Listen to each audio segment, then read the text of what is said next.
So tell us about you, because we all just let our pants down, and to basically to finish this session off, because I remember you always in a suit, starched shirts, a tie knotted all the way, heat. no matter what the weather.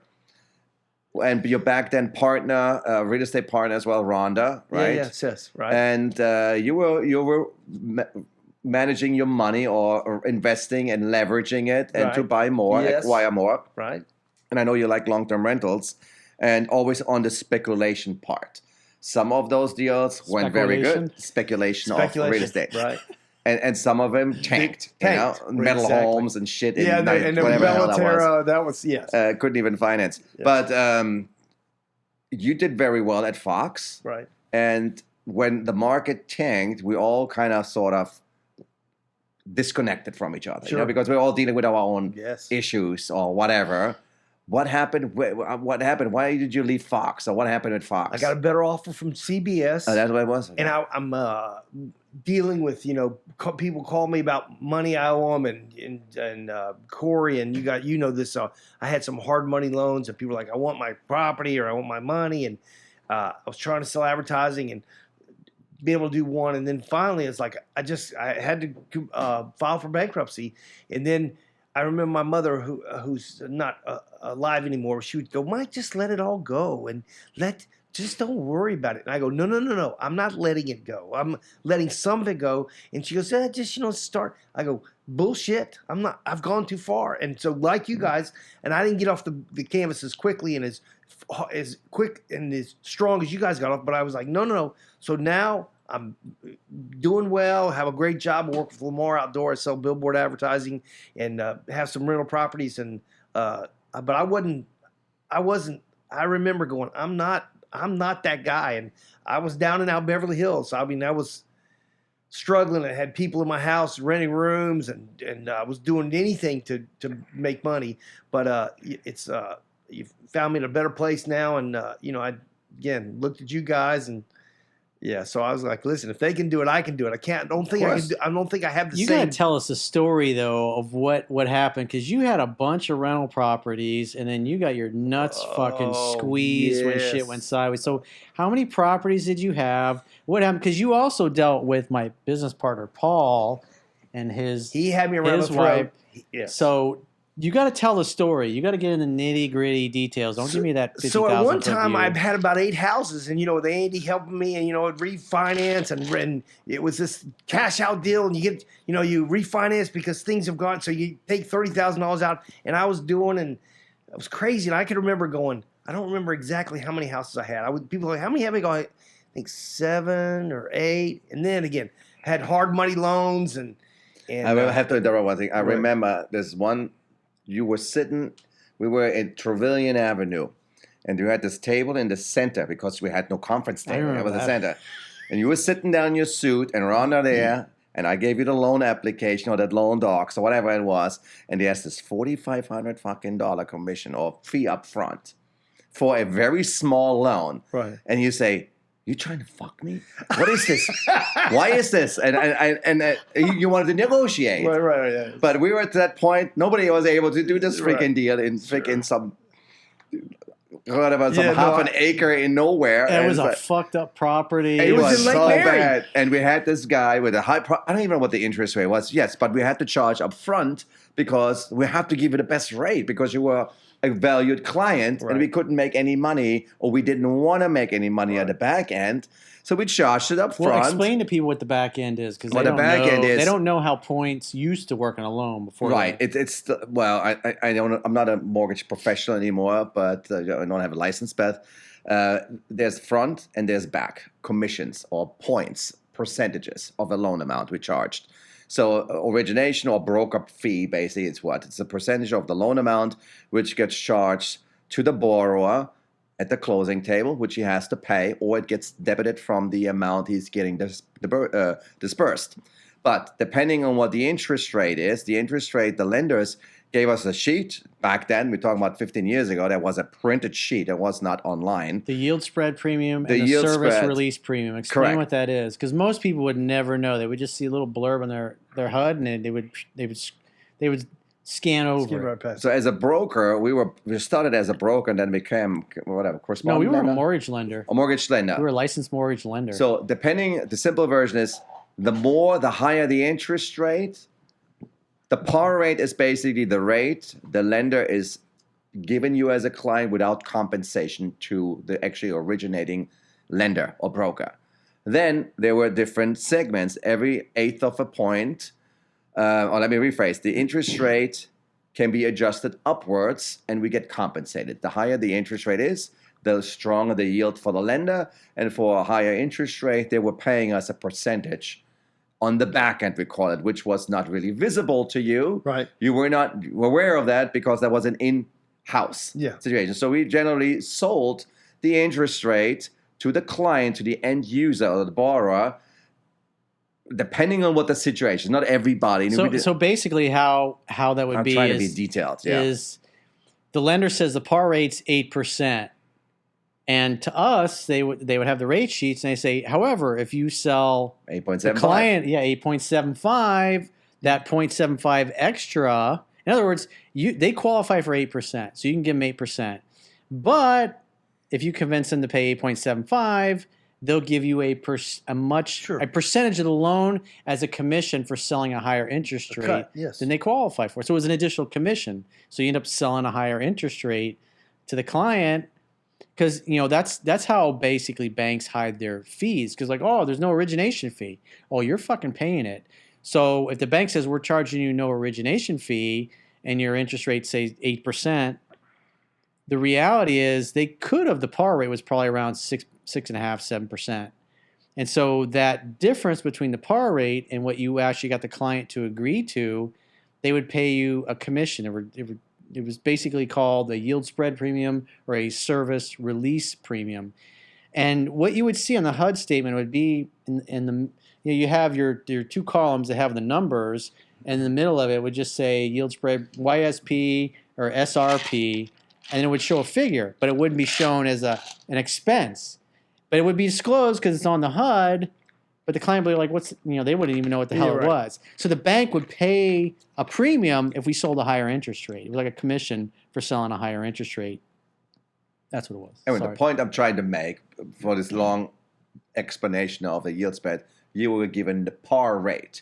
Means there was not extra compensation coming our way, but we had to make it up somehow because we had to pay an expensive advertising bill. Sure. So that was the main reason, and my job was to make the maximum profit with loyalty discounts to our clients as possible, as long as it is justifiable. We didn't screw anybody over, especially not you, but we had to make a certain amount of money to run our office and pay a processor. Yeah, it only took you like 2-3 months to find a lender to do it, right? Because sometimes nobody wanted to touch that because the property was screwy. Wasn't that one that had a trailer on it? Not just yours. There's others the too. one that Ron was involved with was I was stunned that Andy found somebody to do a loan on that because it was like if they foreclosed on it, it was like, what are they going to do with that? It's basically a piece of land.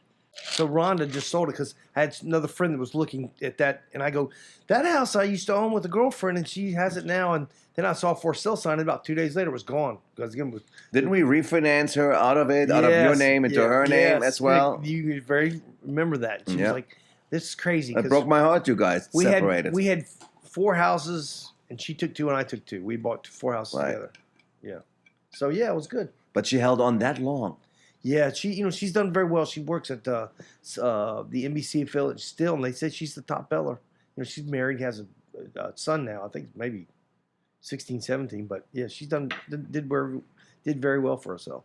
Right now, all these memories are coming back from Trevillian, especially from Trevillian. I hadn't heard the name Rhonda in a long time. Man. Was that a Wild Honstedt? You guys worked together, right? Von Klock. No, I would tell you. Rhonda Von Klock. I would tell you, and hopefully she won't see this. She'll because I'm not. But no, we don't say anything bad. She was an assistant. She was an assistant, and she said, "I want to be an account executive."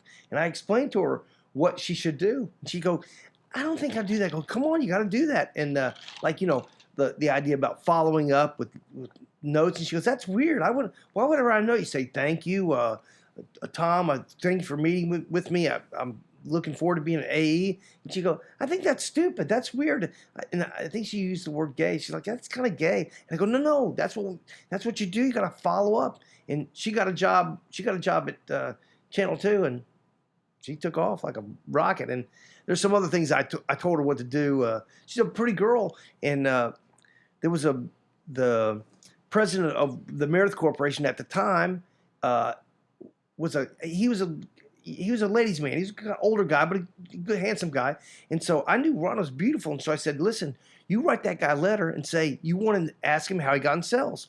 And because you want to be in sales. And she's like, that's weird. I'm not doing. I go, please, you've got to do that. And he's coming to Orlando because he was based in Des Moines. And this is not a lie. And Rhonda, if you're watching this podcast, you tell him it's the truth.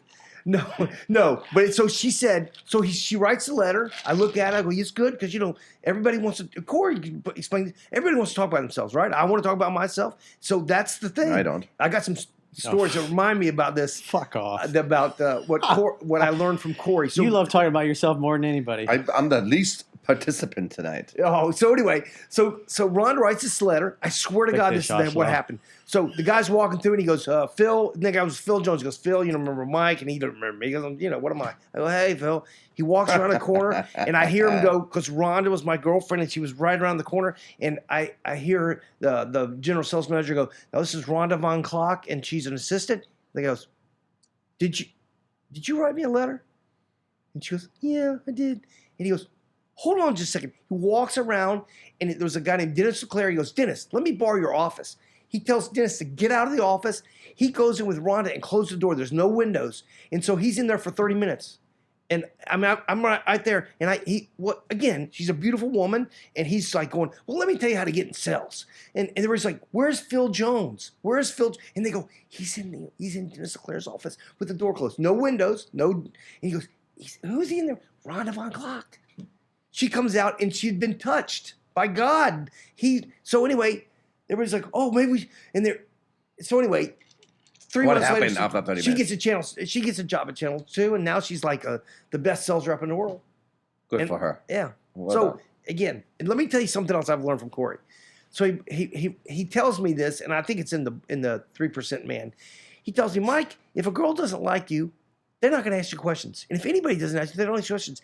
And that is the exact truth. It has made me lots of money. I'll be talking to people. Let me talk about television advertising or billboards or even girls. Like, I'm this and I got that and I live on the house on the lake.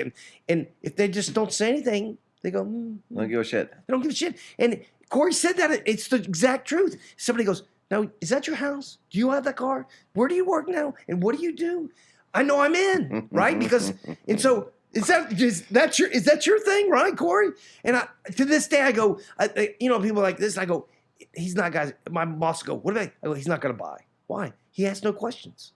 I would drop things in his lap, here's something. And if they don't, yeah, that's great. Okay, good, that's right, good. But if they say, and the same thing with girls, right, Corey? They go, where is that your car? And now, have you ever been married? And where do you live now? Right? Am I right? It's quickly. And I tell my friends that. I go, she's not into you. Why? She's not asking. She doesn't want to know, where do you live? If people care, they ask personal questions about you. So that has made me a lot of money and saved me a lot of time. And sometimes I forget because I'm, talking to some You just beautiful reminded me woman. of that. I really haven't thought about that much lately. It reminds me of some women I know. That's like, Because I'll catch myself. I'll be like talking, and I have this, and I have this, and I have this, and I do this, and I do this, and Corey Wayne, I know him, and so they're just going, and I have to catch myself and go, stop, game over, move on, and so anyway, so that I've used that to this day.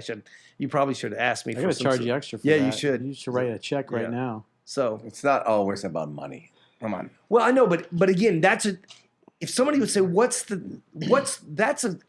Good. That was golden. I mean, that was. I'm telling you, I'm not saying that for the podcast. That was that. I mean, I still to this day use that talking to anybody and. When did I say that? How long ago was that? I don't remember. I know it's in my book, but I don't. I think it was way back then. I remember you told me. 20 years ago. Listen, going, yeah, okay. And then you said, yeah, Mike. If they don't ask any questions, they're not interested. And I was like, I don't know. But it's the truth. It's the truth. So if anybody's interested in hearing more of my story, again, my father committed suicide. My mother left us, me and my brother and my father, when we were 6. So if anybody's interested in hearing more of my story, I've been told it's inspiring. Certainly, you can contact me. I believe they're going to put my phone number on the below me, my email address. I'd certainly love to talk to any group or organization. Again, I know that my wheelhouse is people that are below me. Somebody told me one time, they go, Mike, it's hard for you to talk to people that make more money than you because they've accepted and got what you have and more. But I work very well. I think my message goes over very well with any blue collar workers or people that are struggling to do better. Again, poor crippled kid, and I learned the idea about who you are, who you hang around with, and ask questions of people that have what you don't have. So if anybody would want to contact me, I'm certainly welcome to speak with you about how I might be able to help you. Accept speaking engagements all over the country. Please call me, email me, and we'll discuss rates and what you may need from me and what I can deliver. And so I'm looking forward to speaking with you.